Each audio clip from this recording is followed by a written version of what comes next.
Hi guys, welcome to Code बैशर्स।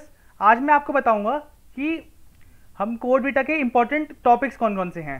मैंने यार अपनी एक वीडियो ऑलरेडी ही बना रखी है जिसमें मैंने अपना इंटरव्यू एक्सपीरियंस शेयर किया था।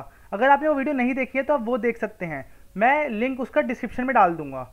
यार उस वीडियो के बाद ना मेरे से थोड़े क्वेश्चन पूछे गए थे जो कि बहुत ही कॉमन क्वेश्चन पूछे गए थे, तो मैं एक बार आपको थोड़े उनके आंसर दे देता हूँ और उसके बाद मैं आपको बताऊंगा कि इंपॉर्टेंट टॉपिक्स कौन से पढ़ने हैं।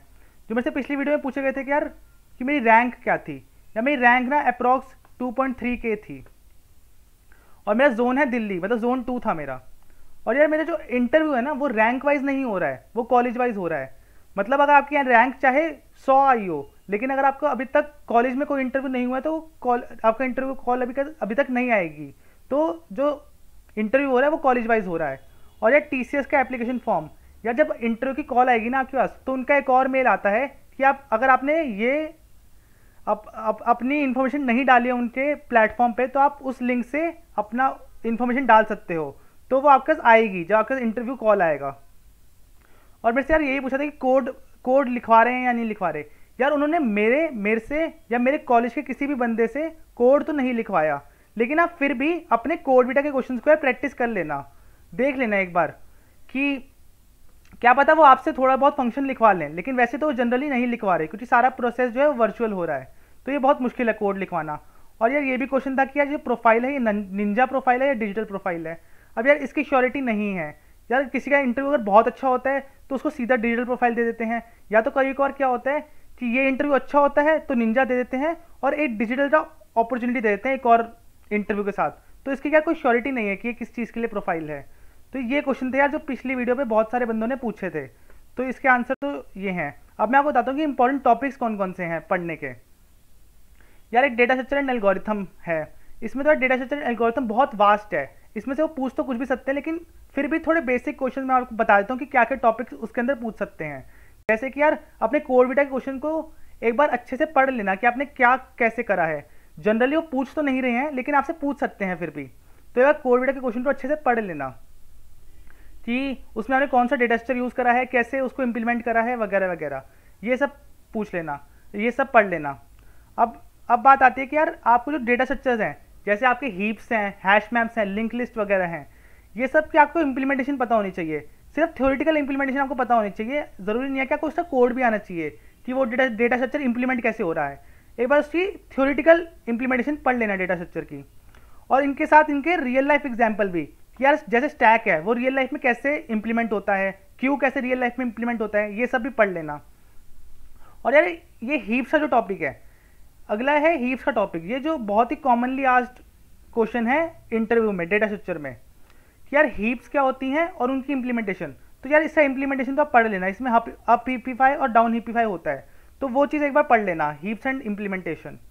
और यार ग्राफ डेटा स्ट्रक्चर की थ्योरी ही पढ़ना। यार अगर आपके पास टाइम है ना ग्राफ डेटा स्ट्रक्चर पढ़ने का तभी पढ़ना, जैसे अगर आपका इंटरव्यू कल है या परसों है तब ग्राफ में मत जाना क्योंकि ग्राफ बहुत वास्ट है।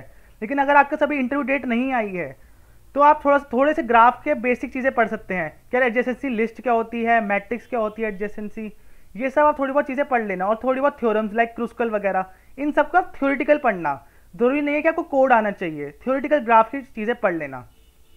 अब यार डेटा स्ट्रक्चर में तो यही कॉमन टॉपिक्स थे जो आपको बता दिए। अब यार जो कॉमन क्वेश्चन उससे आप पूछते हैं वो कि यार आप C++ या जावा, तो आप जो भी आंसर दोगे आप बस उसके आगे ये तैयार रहना कि पूछ सकते हैं कि यार वाई C++ या फिर वाई जावा, कि आप जावा में ही कोड क्यों करते हो या फिर वाई C++ में ही कोड क्यों करते हो। तो इसका आंसर आप एक बार देख लेना। और ये क्वेश्चन ही बहुत कॉमन है कि यार difference between C and C++, ये कोड बीटा के इंटरव्यू में बहुत कॉमन क्वेश्चन मैंने सुना है कि पूछ रहे हैं कि यार C और C++ में डिफरेंस क्या है, तो ये पढ़ लेना। अब यार जो मोस्ट इंपॉर्टेंट थिंग है जो सबसे ही पूछ रहे हैं, चाहे आपने रिज्यूमे में लिखी है या नहीं लिखी, वो आपसे ऊप्स पूछ रहे हैं। मेरे जितने भी फ्रेंड्स थे आसपास वाले, उन सबसे ऊप्स तो पूछी है। तो यार ऊप्स में भी बेसिक चीज़ें ही पढ़नी है, ज़्यादा डीप में ऊप्स में डीप कुछ ज़्यादा है भी नहीं और ज़्यादा पढ़ना भी नहीं है। यार फीचर्स ऑफ ऊप्स, ये इनहेरिटेंस, एब्स्ट्रैक्शन, पॉलीमॉर्फिज्म, इन सब की डेफिनेशन आपको पता होनी चाहिए और इन सब के रियल लाइफ एग्जाम्पल्स, यार पॉलीमॉर्फिज्म कैसे हो रहा है, एब्स्ट्रैक्शन डेटा हाइडिंग कैसे हो रही है। जैसे गाड़ी में यार हम ब्रेक लगाते हैं तो वो एक एब्स्ट्रैक्शन का एग्जाम्पल हो गया। इनहेरिटेंस के एडवांटेजेस डिसएडवांटेजेस ये सब पढ़ लेना। अब इनहेरिटेंस तो यार थोड़ा डिटेल में पढ़ना, क्योंकि इनहेरिटेंस थोड़ी बड़ी चीज़ है। इसमें जो मोस्ट कॉमन क्वेश्चन है इनहेरिटेंस के अंदर ही, वो यार आता है diamond problem of hybrid inheritance. मतलब यार जब हम डायमंड प्रॉब्लम में यार थोड़ा हम वर्चुअल फंक्शंस का, वर्चुअल कीवर्ड का भी यूज़ करते हैं, तो एक बार डायमंड प्रॉब्लम पढ़ लेना इनहेरिटेंस की। अब इसके बाद ऊप्स में आते हैं access specifier, public, private, protected, इन सब में डिफरेंस क्या है ये सब। और कंसेप्ट पढ़ लेना यार फंक्शन ओवरलोडिंग और फंक्शन ओवरराइडिंग का। ये दो डिफरेंस, ये दो के बीच में भी डिफरेंस बहुत बार पूछा गया है। क्या बताओ कि डिफरेंस क्या है फंक्शन ओवरलोडिंग और फंक्शन ओवरराइडिंग। अब रन टाइम पॉलीमॉर्फिज्म, अगला टॉपिक रन टाइम पॉलीमॉर्फिज्म। यार ये वर्चुअल फंक्शंस जो है ना, वर्चुअल कीवर्ड कहाँ कहाँ यूज होता है, virtual class, virtual function, virtual और दो तीन चीज़ें, ये वर्चुअल कीवर्ड के बारे में भी अच्छे से पढ़ लेना, ये भी एक अच्छा इंटरव्यू क्वेश्चन है। और यार बाद में आता है कि यार फ्रेंड फंक्शन और फ्रेंड क्लास के बारे में बताओ। तो ये थोड़े कॉमन टॉपिक्स हैं ऊप्स में, ये कॉमन टॉपिक्स आपको आने ही चाहिए, ये बहुत कॉमन है और ये आपसे पूछे जा सकते हैं। इनकी प्रोबेबिलिटी बहुत ज़्यादा होती है कि यार क्वेश्चन जो ऊप्स से आता है ना, वो इन्हीं में से आता है। अब यार ऊप्स भी C+ में थोड़ी अलग है और जावा में थोड़ी अलग है। मैं दोनों के ना डिस्क्रिप्शन में लिंक प्रोवाइड कर दूंगा कि आपको ऊप्स कहाँ से पढ़नी है। मैं गीक्स और गीक्स का लिंक दूंगा आपको, तो आप उसमें से पढ़ सकते हैं। फिर यार अगला टॉपिक आता है DBMS। अगर DBMS आपसे पूछा जा भी सकता है और नहीं पूछा जा सकता है, इसकी प्रोबेबिलिटी बराबर ही होती है। तो यार वो पूरा इंटरव्यू पे डिपेंड करता है कि वो आपसे DBMS पूछेगा या नहीं पूछेगा।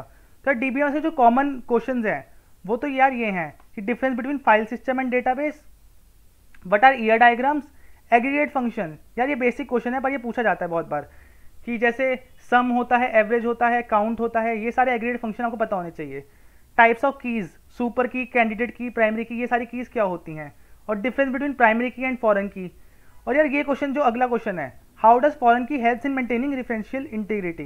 यार ये ज़्यादा लोगों को पता नहीं होता, लेकिन ये बहुत ही बेसिक क्वेश्चन है, तो ये जरूर पढ़ लेना, ये एक अच्छा क्वेश्चन है।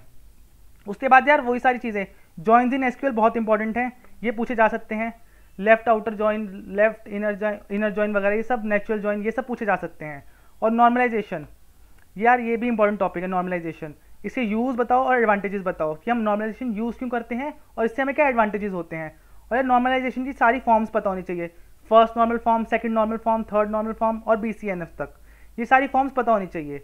और फिर उसके बाद टॉपिक आता है ट्रांजैक्शन का।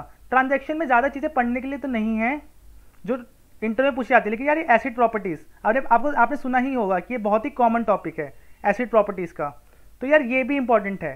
तो DBMS का यार ज़्यादातर पूछी तो नहीं जा रही, लेकिन आपसे पूछी जा सकती है, तो यार यही कॉमन थोड़े क्वेश्चंस थे, आप इनको पढ़ लोगे तो DBMS आपको आ जाएगी इंटरव्यू लायक। इन सब के ना आपको यार डीप में नहीं जाना ज़्यादा, लेकिन आपको बस इन सब की जो मैंने क्वेश्चन लिखे हुए हैं ना, इन सब की डेफिनेशन वगैरह पता होनी चाहिए। ये DBMS में जितने लिखे हैं, ऊपर ऊप्स में जितने भी लिखे हैं, इन सब के वो डेफिनेशन वगैरह पता होनी चाहिए। अब यार इसके बाद आते हैं प्रोजेक्ट्स में। यार प्रोजेक्ट्स ना हर इंटरव्यू में पूछे ही जाते हैं, चाहे आप कितना छोटा इंटरव्यू दे रहे हो या जितना बड़ा इंटरव्यू दे रहे हो, प्रोजेक्ट्स तो पूछे ही जाएंगे, और TCS में तो खासकर पूछे जा रहे हैं। तो आपको प्रोजेक्ट्स अच्छे से आने चाहिए, आपको पता होना चाहिए कि आपने प्रोजेक्ट किस बारे में बनाया है। आपके अब 3-4 क्वेश्चन जो प्रोजेक्ट से बहुत कॉमन है कि आपने ये प्रोजेक्ट क्यों बनाया है, मोटिवेशन क्या थी आपके प्रोजेक्ट बनाने की, आपने क्या प्रॉब्लम फेस करी जब आप ये प्रोजेक्ट बना रहे थे, और आपने क्या रियल वर्ल्ड प्रॉब्लम सॉल्व करी है। मतलब आपने प्रोजेक्ट तो बना लिया, पर इससे रियल लाइफ में लोगों को कैसे बेनिफिट हो रहा है, या फिर कैसे रियल लाइफ प्रॉब्लम सॉल्व हो रही है। और यार मोस्ट इंपॉर्टेंट है technology use in the project. यार आपने एंड्रॉयड का प्रोजेक्ट बनाया है, किसी जावा का बनाया है, चाहे मशीन लर्निंग का बनाया है, चाहे किसी का ही बनाया है, आपको जो भी आपने टेक्नोलॉजी या एल्गोरिथम उसमें यूज़ करी है आपने, यार उसके बारे में आपको थॉरो होना है। जैसे एंड्रॉयड बहुत वास्ट है, लेकिन आपने थोड़ी छोटी चीज़ों पे बनाया है एंड्रॉयड प्रोजेक्ट, तो आपको छोटी चीज़ें अच्छे से आनी चाहिए। तो ये था। अब ये वही इन्फॉर्मेशन रिलेटेड टू टेक्नोलॉजी अच्छे से आनी चाहिए आपको, वो टेक्नोलॉजी जिस पे आपने प्रोजेक्ट बनाया है, जितना आपने यूज़ करा है उस टेक्नोलॉजी का, उतना अच्छे से कर लेना बहुत है। अब यार ये प्रोजेक्ट था कॉमन जनरल, ये प्रोजेक्ट्स में क्या क्या पूछा जा सकता है। अब यार मेरे प्रोजेक्ट थे मशीन लर्निंग पे, और मेरे आसपास से फ्रेंड्स के भी ज़्यादातर मशीन लर्निंग पे ही प्रोजेक्ट थे, तो इसलिए मैं मशीन लर्निंग का तो बता पा रहा हूँ कि मशीन लर्निंग में कैसे कैसे क्वेश्चन पूछे गए थे प्रोजेक्ट्स पे। लेकिन यार बाकी टॉपिक्स से थोड़ा, जैसे एंड्रॉयड वगैरह है, इन चीज़ों का मुझे थोड़ा आइडिया नहीं है कि उनमें क्या पूछा जा रहा है। लेकिन आपको एक चीज़ ध्यान रखनी है, चलो कोई भी अगर इंटरफेस वगैरह यूज़ करा है एंड्रॉयड एप्लीकेशन में वगैरह वगैरह, तो आपको उस इंटरफेस वगैरह के बारे में पता होना चाहिए कि वो कैसे इंप्लीमेंट हो रहा है और क्या फंक्शन है उसके। अब मैं थोड़ा मशीन लर्निंग के बारे में बता देता हूँ कि मशीन लर्निंग के प्रोजेक्ट्स पे क्या क्या पूछा जा रहा है। तो यार सबसे पहले है कि आपने एल्गोरिथम कौन सी यूज़ करी है मशीन लर्निंग में। अगर आपने डिफरेंट यूज़ करी तो आप डिफरेंट सारी बता देना कि कौन सी एल्गोरिथम यूज़ करी है। और सबसे बड़ी बात कि आपने जो एल्गोरिथम यूज़ करी है आपने वही एल्गोरिथम क्यों यूज़ करी है, आपने कोई और एल्गोरिथम क्यों नहीं यूज़ करी, कि अगर मैं ये वाली एल्गोरिथम यूज़ करूँगा तो इसमें क्या डिफरेंस आ जाएगा मेरे प्रोजेक्ट में। और एल्गोरिथम में यार एक चीज़ और अच्छी चीज़ है कि यार आपको ना उसके ट्वीकिंग जो पैरामीटर्स होते हैं ना, हाइपर पैरामीटर्स, उनके बारे में थोड़ी नॉलेज होनी चाहिए। मैं ये नहीं कह रहा कि कुछ सारी एल्गोरिथम आनी चाहिए मशीन लर्निंग की। जो आपने एल्गोरिथम अपने प्रोजेक्ट में यूज़ करी है उसके आपको सारे पैरामीटर्स पता होने चाहिए कि इस पैरामीटर चेंज करके क्या हो सकता है, मेरे प्रोजेक्ट में डिफरेंस क्या आ सकता है। अगर नहीं भी पता तो थोड़ा पढ़ लेना, ज़्यादा डिफरेंस नहीं आता है वैसे, पर एक बार आप हाइपर पैरामीटर ट्यून करके थोड़ा देख लेना कि क्या डिफरेंस आ सकता है। तो यार ये था एल्गोरिथम पे कि मशीन लर्निंग में आपने प्रोजेक्ट बनाया तो उसमें एल्गोरिथम यूज़ करी, तो एल्गोरिथम क्यों यूज़ करी और उसमें क्या क्या चेंजेस कर सकते हैं हम। अब यार ये था जो बिल्कुल प्रोजेक्ट से रिलेटेड हो गया कि एल्गोरिथम कौन सी यूज़ करी, कैसे कैसे यूज़ कर सकते हैं। अब यार थोड़े जनरल क्वेश्चन जो मशीन लर्निंग में पूछे जा सकते हैं इस प्रोजेक्ट की डिस्कशन के बाद, तो यार वही होते हैं कि इवैल्यूएशन मैट्रिक्स डिफरेंट बता दो, क्या एक्यूरेसी मैट्रिक्स है, कन्फ्यूजन मैट्रिक्स है, इनके बारे में थोड़ा एक्सप्लेनेशन आपको आना चाहिए कि ये क्यों यूज़ होती हैं, कि क्या काम करती हैं। और उसके बाद यार difference between overfitting and underfitting, यार ये तो बहुत बेसिक क्वेश्चन है, ये जनरल क्वेश्चन है और इसका आंसर यार आपको पता ही होगा। जिसको मशीन लर्निंग पता है उसको ओवरफिटिंग और अंडरफिटिंग पता ही होगी। तो ये बहुत ही बेसिक क्वेश्चन है। और वैसे ही बायस वेरिएंस ट्रेड ऑफ, ये मशीन लर्निंग के ये 3 क्वेश्चन जो हैं ये थोड़े बेसिक क्वेश्चन है जो जनरली आस्क होते हैं इंटरव्यू में। और ये जो तो ऊपर के क्वेश्चन है यार ये स्पेसिफिक टू प्रोजेक्ट है, क्या आपने कौन सी एल्गोरिथम यूज़ करी और उसको चेंज कर दोगे क्या आपके प्रोजेक्ट में क्या डिफरेंस आएगा। तो ये सब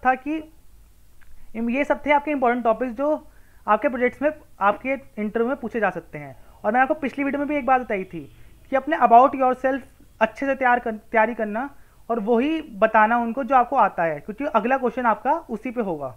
और यार मैं एक चीज़ और बता दूं कि जो मेरा इंटरव्यू था वो 30 to 40 मिनट्स चला था। ये मैंने लिखी नहीं है बात, पर ये भी मेरे से बहुत बच्चों ने पूछा था। तो मेरा 30 to 40 मिनट्स इंटरव्यू चला था। तो आई होप गाइस आपको ये वीडियो अच्छी लगी होगी, अच्छी लगी तो प्लीज़ लाइक कर दो। Thank you.